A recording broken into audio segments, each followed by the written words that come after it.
कुछ ऐसे लोग हैं मेरी जानकारी में जो कि बहुत अच्छी इनकी डाइट है, फिजिकली एक्टिव भी हैं, शराब नहीं पीते हैं, सिगरेट नहीं पीते हैं, उनकी फैमिली में किसी को कोई कैंसर नहीं है, फिर भी उनको कैंसर हो गया है। हाँ, ये वाले ऐसा ऐसा क्यों होता है, ये मैं जानना चाहती हूँ आपसे। ऐसे पेशेंट्स तो ज़्यादातर, आई थिंक ज़्यादातर पेशेंट्स ऐसे होते हैं जिन्होंने कभी कोई गलत काम नहीं किया, और जो हम बचाव के लिए काम बताते हैं वो सारे उन्होंने काम ठीक ही किए हैं। अब ये इसका कारण जो लगता है वो ये है कि हम सभी के अंदर सेल्स हैं और सेल्स डिवाइड कर रहे हैं।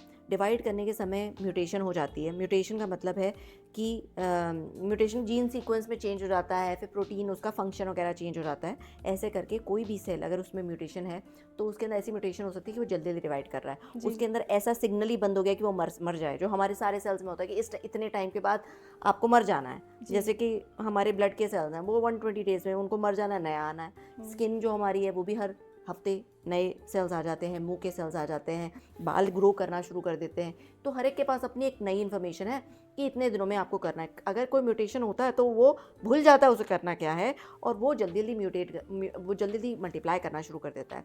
बट हमारी इम्यूनिटी जो है उसको पहचान लेती है कि भाई ये कैंसर सेल्स कुछ अलग काम कर रहा है, ये ठीक नहीं है, उसको वो मार देती है जी। तो कैंसर के सेल सब में बनते हैं, बट इम्यूनिटी की बात होती है कि उस समय वो इम्यूनिटी उसको पहचान पाई, और वो जो शुरुआत में जो कैंसर बना था, 1 या 2 कैंसर बने थे, उसको पकड़ के मार देती तो शायद कैंसर नहीं होता।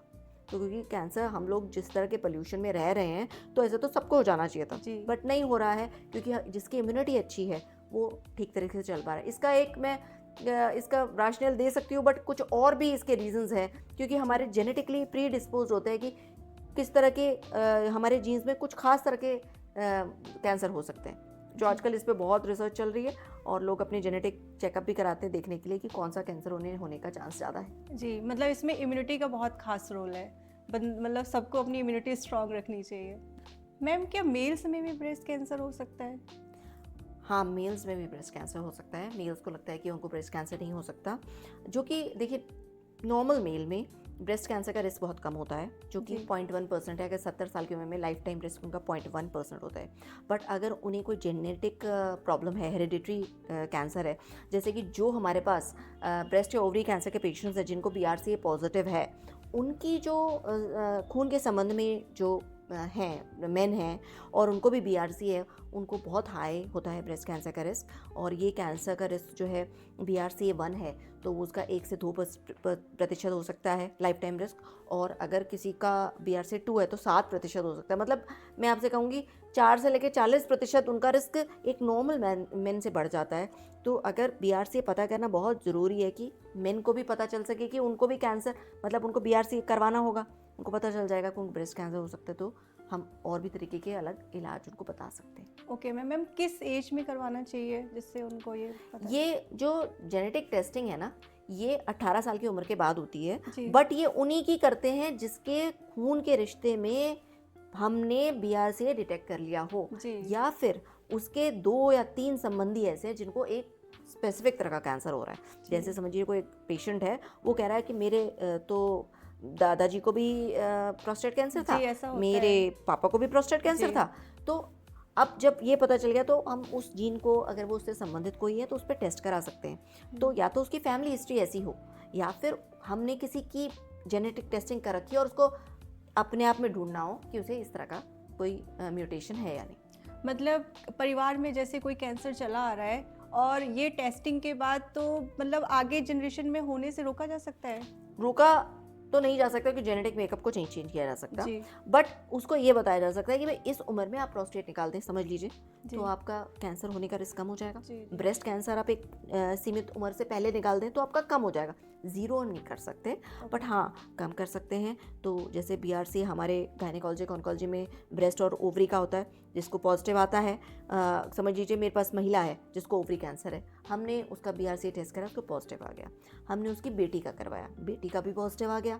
अब बेटी समझ लीजिए 20 साल की है, तो हम उसको बताते हैं कि तुम अब जल्दी अपनी प्रेगनेंसी कर लीजिए, शादी कर लीजिए, और एक उम्र के बाद हम आपकी ब्रेस्ट और ओवरी निकाल सकते हैं जिससे आपका रिस्क कम हो जाए।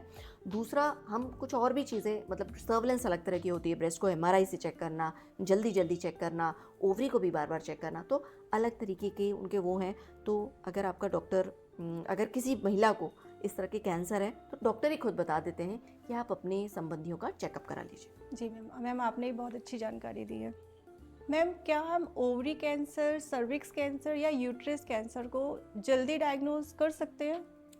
जी, जल्दी डायग्नोज कैसे हो सकता है कोई भी कैंसर कि हम उसके जो अर्ली सिम्टम्स हैं उनको पहचान सकें, क्योंकि महिला को कैसे पता चलेगा, जब उसे कुछ महसूस होगा तभी पता चलेगा। या फिर एक दूसरा तरीका है स्क्रीनिंग करना। स्क्रीनिंग का मतलब है जिसको कोई सिम्टम नहीं है वो जा रही है डॉक्टर के पास पूछने के लिए कि मेरा सब कुछ चेक कर लीजिए एक बार। तो वो स्क्रीनिंग तो यूट्रस कैंसर की उपलब्ध नहीं है, ओवरी कैंसर की उपलब्ध नहीं है, सर्विक्स कैंसर की उपलब्ध है, जिसमें पैप्समियर या एचपीवी किया जाता है। पैप्समियर 25 वर्ष के बाद जो सेक्सुअली एक्टिव महिलाएं उसको जाना चाहिए और 3-3 साल पे पैप्समियर कराना चाहिए। अगर वो एचपीवी टेस्ट करा रही हैं तो हर 5 साल पे करा सकती हैं। और यूट्रस कैंसर के और सर्विक्स कैंसर के उनको सिम्टम पता होने चाहिए। किसी भी महिला को इस तरह का सिम्टम हो तो तुरंत उन्हें डॉक्टर के पास जाके निरीक्षण कराना चाहिए। उनका चेकअप मतलब नीचे से चेक करके होना चाहिए, ये नहीं कि सिर्फ मुंह से गए और दवाई लेके आ गए जी। तो नीचे से चेक करना बहुत ज़रूरी है। अल्ट्रासाउंड भी कई बार कराना पड़ता है। तो जो वार्निंग सिम्टम्स है कि माहवारी में गड़बड़ी होना, माहवारी के बीच में भी महारानी आना, बदबूदार पानी आना, ज़्यादा पानी आना, या फिर माहवारी बंद होने के बाद मतलब मेनोपॉज के बाद में ब्लीडिंग होना। ओवरी कैंसर के अंदर जल्दी बहुत कम लोग अपना पहचान पाते हैं। वो इसलिए है कि थोड़ा बहुत जो अपच की समस्या होती है, पेट फूलना, लोगों को लगता है उनका वज़न बढ़ रहा है या फिर कुछ गलत खाने की वजह से उसका पेट खराब हो गया है। बट किसी भी महिला को अगर मैं कहूँगी हफ्ता 2 हफ्ता तक ये पेट की समस्या हो रही है और वो खाना पूरा नहीं खा पा रही, उसके एपेटाइट कम हो गई, खाना खाने से उसे लगता है जल्दी भर गया पेट, तो डॉक्टर के पास जाना चाहिए, अल्ट्रासाउंड कराना चाहिए, उससे हम जल्दी पकड़ सकते हैं। जी, मतलब सिम्टम्स पे खास तौर पे ध्यान देना चाहिए, तभी डायग्नोज कर सकते हैं। जी मैम, आजकल महिलाओं में यूटीआई की प्रॉब्लम बहुत ही कॉमन हो गई है, अधिकतर महिलाओं को होता है, तो इसमें मतलब कैसे पता चले कि उनको यूटीआई की प्रॉब्लम है और इसका कैसे इलाज क्या है? ये यूटीआई ना एक ऐसी नाम हो गया है कि महिलाएं अपना डायग्नोसिस लेके खुद ही आती हैं कि मुझे यूटीआई हो गया है। एक्चुअली यूटीआई का जो मतलब रियल मतलब हमारी साइंटिफिक सेंस में है वो यूरिनरी ट्रैक्ट इन्फेक्शन है। उसका मतलब है यूरिन से संबंधित उन्हें प्रॉब्लम्स होंगी, यूरिन उन्हें जल्दी जल्दी जाना होगा, हो सकता है बर्निंग हो उनको यूरिन में, और या फिर अर्जेंटली ऐसा लगे कि मुझे तुरंत जाना है, यूरिन का थोड़ा बहुत लीकेज हो जाए। तो ये सब चीज़ें अगर यूरिन से संबंधित प्रॉब्लम है तो यूरिनरी ट्रैक्ट इन्फेक्शन हम बोल सकते हैं। जी, मतलब ये सिम्टम्स होते हैं और ये महिलाओं को बहुत जल्दी हो जाते हैं। ये दोनों तरह की महिलाओं में बहुत कॉमन है। जो सेक्सुअली एक्टिव है मतलब 15 से लेके 45 तक जो रिप्रोडक्टिव टाइम में है, और 45 या 50 से जिनका मेनोपॉज हो गया है उसके बाद में भी यूटीआई बहुत कॉमन है। तो ये कम उम्र में तो यूटीआई इसलिए कॉमन है सेक्सुअल एक्टिविटी की वजह से। हमारा जो यूरेथ्रा है मतलब जो हमारे पेशाब की थैली को बाहर पहुंचाने के लिए यूरेथ्रा का नली होती है वो छोटी होती है 4 सेंटीमीटर की, और वो वजाना में आके खुलती है। वजाना हमारा सेक्सुअल ऑर्गन है। तो ये सेक्सुअली ट्रांसमिटेड इन्फेक्शन आपके पार्टनर से आपको हो सकते हैं। तो वो इन्फेक्शन बहुत जल्दी ही ब्लैडर में चला जाता है, मतलब पेशाब की थैली में चला जाके इन्फेक्शन कर देता है। तो ये कारण है कि क्योंकि सेक्सुअली एक्टिव महिलाओं को सेक्सुअली ट्रांसमिटेड इन्फेक्शन हो जाता है, जिसमें कि क्लेमाइडिया है, गोनोरिया है, ठीक है, और फंगल इन्फेक्शन है। अगर इस तरह के इन्फेक्शन उन्हें वजाइना में हो जाते हैं, वो इन्फेक्शन ऊपर चला जाता है ब्लैडर में, उन्हें पेशाब की समस्या होने लग जाती है। इसके साथ साथ उनको कभी कभी डिस्चार्ज की भी समस्या बताते हैं, बट वो डिस्चार्ज की समस्या ये बताती है हमें कि उनके वजाइना में भी इन्फेक्शन है जिससे कि स्राव हो रहा है। और जो महिलाओं का मेनोपॉज हो गया है उनकी जो बैरियर है मतलब उनकी खाल अंदर की रिप्रोडक्टिव ऑर्गन्स की हार्मोन की कमी की वजह से इतनी पतली हो जाती है, उनका बैरियर इतना ख़राब हो जाता है कि उसमें बहुत जल्दी इन्फेक्शन हो सकता है।